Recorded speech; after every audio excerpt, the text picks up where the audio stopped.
नमस्कार दोस्तों, कथा रिलोडेड में आपका एक बार फिर से स्वागत है।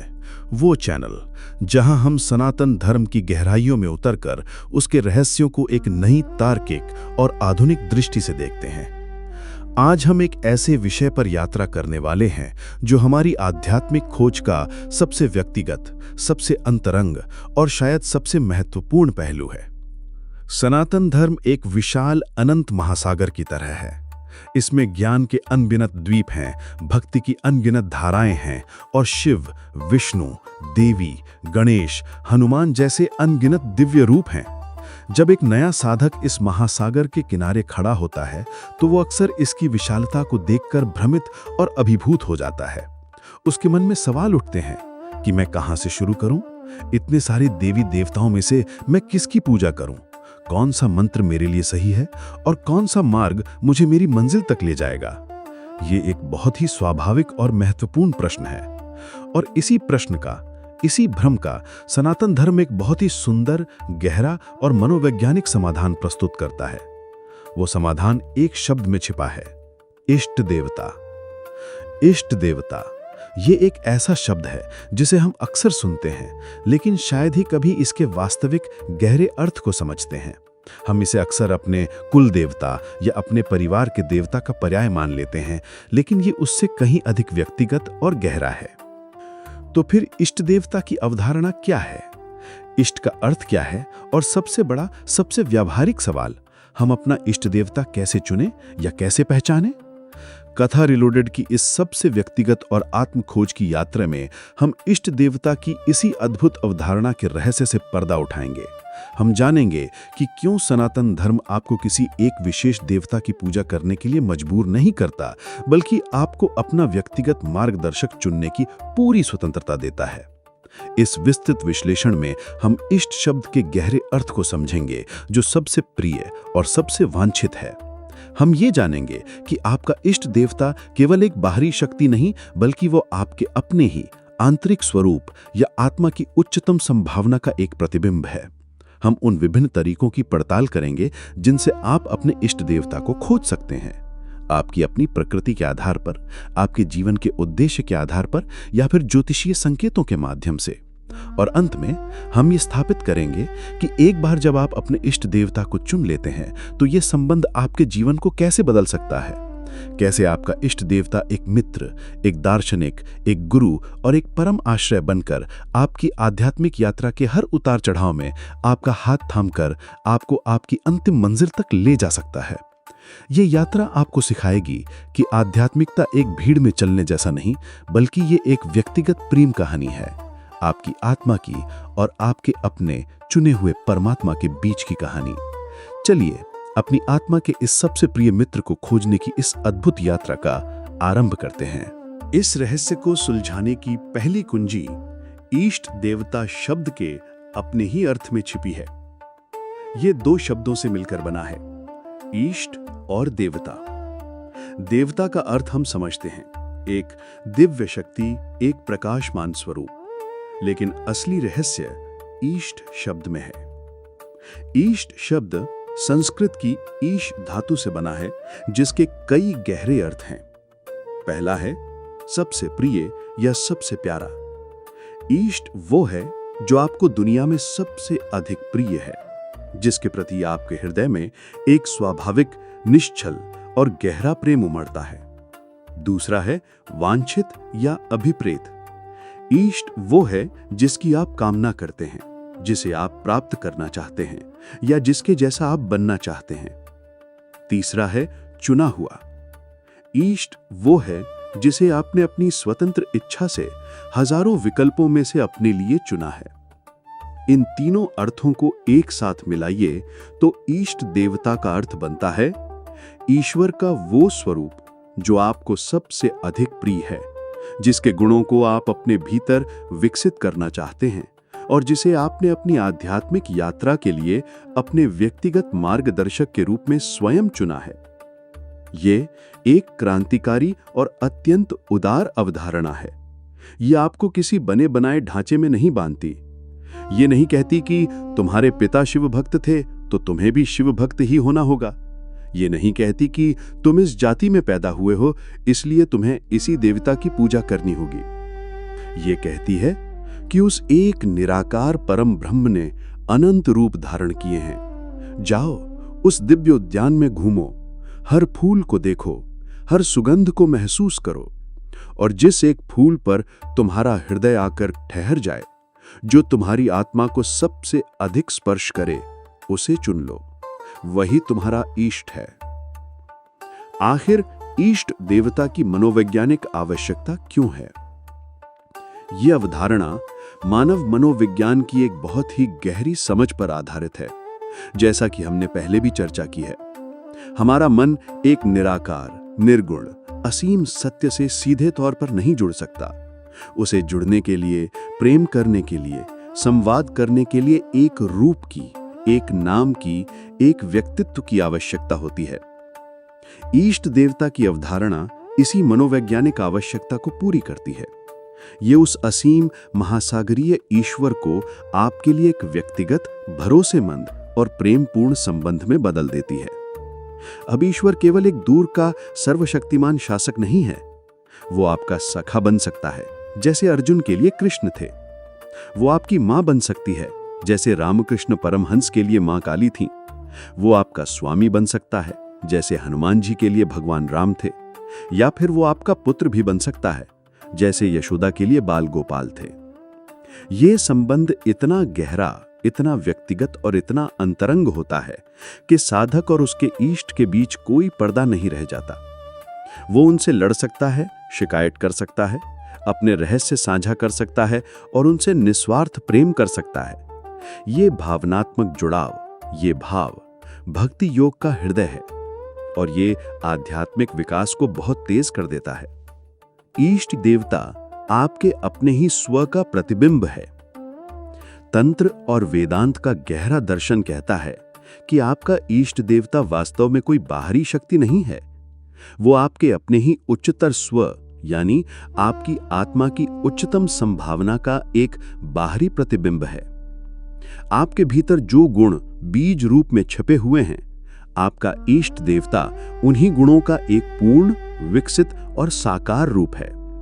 यदि आपकी आत्मा की मूल प्रकृति ज्ञान और वैराग्य है, तो आप स्वाभाविक रूप से भगवान शिव की ओर आकर्षित होंगे। यदि आपकी आत्मा की मूल प्रकृति प्रेम, करुणा और धर्म है, तो आप भगवान राम या कृष्ण की ओर आकर्षित होंगे। यदि आपकी आत्मा की मूल प्रकृति शक्ति, साहस और सुरक्षा है, तो आप मां दुर्गा या हनुमान जी की ओर आकर्षित होंगे। जब आप अपने इष्ट की पूजा करते हैं, तो आप केवल एक बाहरी मूर्ति की पूजा नहीं कर रहे होते। आप वास्तव में अपने ही भीतर सोए हुए उन दिव्य गुणों को जगाने का प्रयास कर रहे होते हैं। आपका इष्ट एक आईने की तरह काम करता है, जो आपको दिखाता है कि आप क्या बन सकते हैं। यह एक बहुत ही शक्तिशाली मनोवैज्ञानिक प्रक्रिया है, जो आइडल वर्शिप को आइडियल वर्शिप में बदल देती है। अब सबसे बड़ा और सबसे प्रायोगिक सवाल उठता है कि अगर ये इतना व्यक्तिगत है, तो मैं अपना इष्ट देवता कैसे खोजूं? क्या इसकी कोई विधि है, कोई मार्गदर्शन है? अपना इष्ट देवता खोजना या पहचानना एक बहुत ही सहज और आंतरिक प्रक्रिया है, लेकिन हमारे शास्त्रों और गुरुओं ने इसके लिए कुछ मार्गदर्शन और संकेत भी दिए हैं। ये कोई एक दिन में होने वाला निर्णय नहीं है, ये खोज है। आइए इस खोज के कुछ प्रमुख मार्गों को समझते हैं। पहला मार्ग, सहज आकर्षण और हृदय का मार्ग, the path of natural attraction. ये सबसे सरल और सबसे प्रामाणिक तरीका है। आप विभिन्न देवी देवताओं की कथाओं को पढ़ें, उनके स्वरूपों को देखें, उनके मंदिरों में जाएं। देखें कि किस एक रूप के प्रति आपका हृदय स्वाभाविक रूप से बिना किसी कारण के खींचा चला जाता है। किस देवता का नाम सुनते ही आपके मन में एक गहरी शांति या आनंद का अनुभव होता है। किस देवता की छवि को देखकर आपकी आंखों में आंसू आ जाते हैं या आपके रोंगटे खड़े हो जाते हैं। किस देवता की लीलाएं या चरित्र आपको सबसे अधिक प्रेरित और आकर्षित करता है। ये आपके हृदय की आवाज है, आपकी आत्मा का संकेत है। मीराबाई ने कृष्ण को नहीं चुना था, कृष्ण ने मीरा को चुन लिया था। ये एक सहज प्रेमपूर्ण आकर्षण था। अक्सर हमारा इष्ट हमें स्वयं ही चुन लेता है।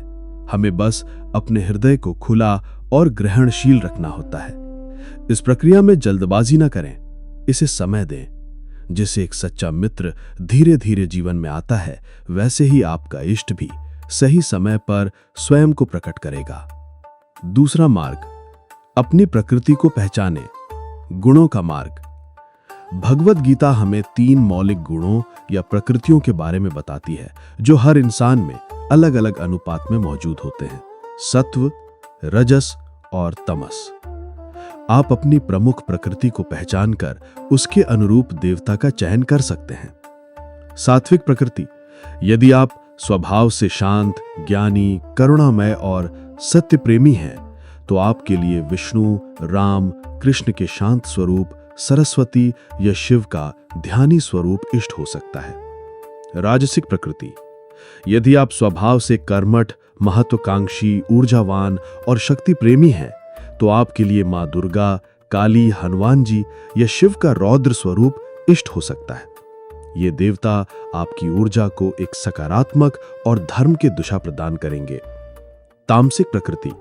यदि आप में जड़ता, मोह या भ्रम की अधिकता है, तो आपको ऐसे देवता की उपासना करनी चाहिए जो तमस को नष्ट करके प्रकाश की ओर ले जाए, जैसे भगवान शिव यानी तमोहर्ता या गणेश यानी विघ्नहर्ता। ये एक सामान्य गाइडलाइन है। इसका उद्देश्य अपनी प्रकृति को बदलना नहीं, बल्कि अपनी प्राकृतिक ऊर्जा को एक दिव्य अवलंब प्रदान करना है, ताकि वो ऊर्जा भटकने के बजाय आध्यात्मिक उन्नति में लग सके। तीसरा मार्ग, जीवन का उद्देश्य और आवश्यकता। The path of purpose and need. आप ये भी देख सकते हैं कि आपके जीवन का मुख्य उद्देश्य क्या है, या आपको इस समय किस विशेष ऊर्जा की सबसे अधिक आवश्यकता है। यदि आप ज्ञान या कला के क्षेत्र में हैं, तो देवी सरस्वती आपकी स्वाभाविक इष्ट हो सकती हैं। यदि आप धन, समृद्धि और व्यवसाय में सफलता चाहते हैं, तो देवी लक्ष्मी या भगवान गणेश का आवाहन करना सहायक हो सकता है। यदि आप भय, संकटों और शत्रुओं से जूझ रहे हैं, तो हनुमान जी या मां दुर्गा की उपासना आपको असीम साहस और सुरक्षा प्रदान कर सकती है। ये समझना महत्वपूर्ण है कि ये कोई सौदा नहीं है, ये अपनी ऊर्जा को उस दिव्य ऊर्जा के साथ जोड़ने का एक तरीका है जो आपके वर्तमान जीवन लक्ष्य के साथ सबसे ज्यादा मेल खाती है। चौथा मार्ग, ज्योतिषीय मार्गदर्शन। The path of astrology. वैदिक ज्योतिष भी इष्ट देवता को खोजने में एक बहुत ही महत्वपूर्ण भूमिका निभाता है। आपकी जन्म कुंडली, जो आपके जन्म के समय ग्रहों की स्थिति का एक माप है, वो आपकी आत्मा के गहरे संस्कारों और इस जीवन के उद्देश्य के बारे में बहुत कुछ बता सकती है। आत्मकारक ग्रह। ज्योतिष में आत्मकारक ग्रह वो ग्रह होता है जो आपकी कुंडली में सबसे अधिक डिग्री पर होता है। यह आपकी आत्मा की इच्छा का प्रतिनिधित्व करता है। इस आत्मकारक ग्रह से जुड़े देवता आपके स्वाभाविक इष्ट देवता हो सकते हैं। जैसे यदि सूर्य आपका आत्मकारक है, तो राम या शिव आपके इष्ट हो सकते हैं। यदि शुक्र हैं, तो लक्ष्मी या त्रिपुरा सुंदरी आपकी इष्ट हो सकती हैं। पंचम भाव। आपकी कुंडली का 5वां घर, पंचम भाव, पूर्व पुण्य और भक्ति का घर होता है। इस घर का स्वामी ग्रह या इस घर में बैठे ग्रह से जुड़े देवता भी आपके इष्ट हो सकते हैं, जो ये दर्शाता है कि आपने पिछले जन्मों में उनकी उपासना की है।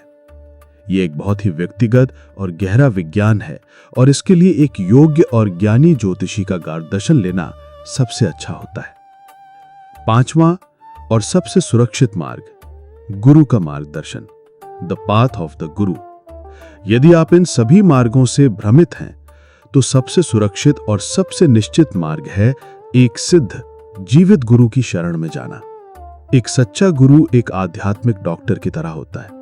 वो आपकी नब्ज पकड़कर आपके संस्कारों, आपकी ऊर्जा और आपकी क्षमता को देखकर ये बता सकता है कि आपके लिए कौन सा मार्ग, कौन सा मंत्र और कौन सा इष्ट देवता सबसे अधिक कल्याणकारी होगा। गुरु द्वारा दिया गया मंत्र और इष्ट देवता का निर्देश अत्यंत शक्तिशाली होता है, क्योंकि वो सिर्फ एक सलाह नहीं होती, उसके पीछे गुरु की अपनी साधना की शक्ति और आशीर्वाद भी होता है, जो शिष्य के मार्ग को बहुत सरल और सुरक्षित बना देता है। इन सभी मार्गों का अन्वेषण करें, लेकिन अंत में याद रखें कि ये एक तार्किक निर्णय से कहीं अधिक एक हृदय का निर्णय है।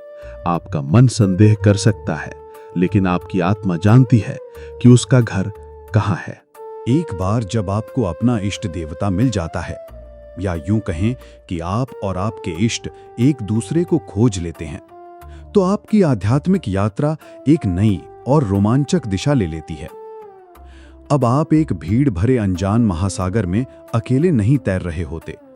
अब आपके पास एक व्यक्तिगत गाइड, एक ध्रुव तारा होता है जो विशेष रूप से आपके लिए ही है। इष्ट देवता की साधना आपके जीवन को कई स्तरों पर रूपांतरित कर सकती है।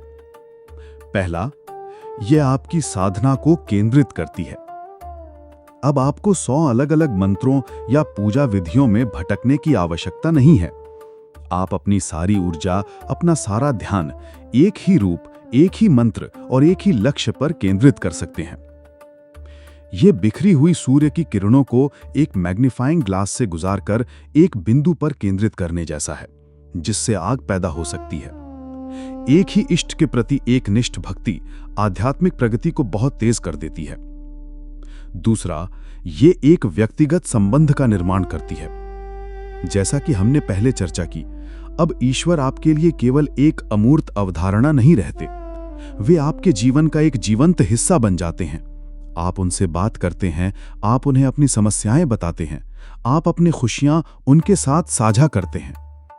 हनुमान जी आपके लिए केवल एक देवता नहीं, बल्कि एक रक्षक और बड़े भाई की तरह हो सकते हैं, जो हर संकट में आपकी मदद के लिए मौजूद हैं।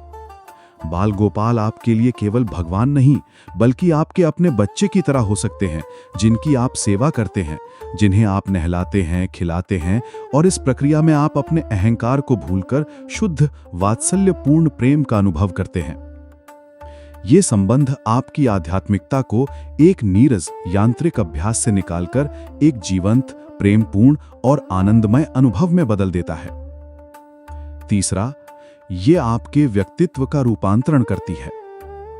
जिस देवता की आप उपासना करते हैं, धीरे धीरे उनके गुण आपके अपने भीतर प्रकट होने लगते हैं। ये सायुज्य और सारूप्य मुक्ति का पहला कदम है।